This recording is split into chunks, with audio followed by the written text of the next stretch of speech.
রাজনীতির ময়দানে তিনি নতুন মুখ, কিন্তু ইনিংসের শুরুতেই কাঁধে চেপেছে গুরু দায়িত্ব।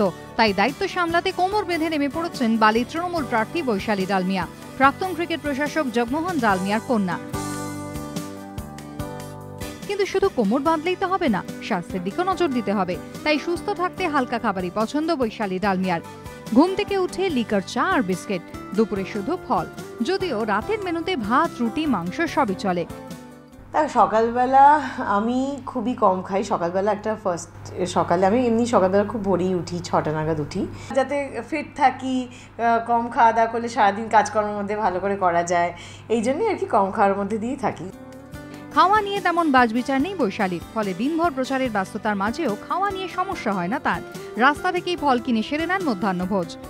সবই খাই। আমি মিষ্টি খেতে ভালোবাসি, পেস্ট্রিজ খেতে ভালোবাসি, আমি বিরিয়ানি খেতে ভালোবাসি, তারপর রোল, যা যা যাবতীয় ভালো ভালো খাবার, পিৎজা, সব ভালোবাসি। পারিবারিক ব্যবসা সামলাচ্ছেন দীর্ঘদিন।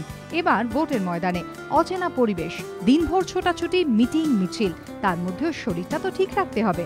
সমিত সেনগুপ্তর রিপোর্ট, এবিপি আনন্দ।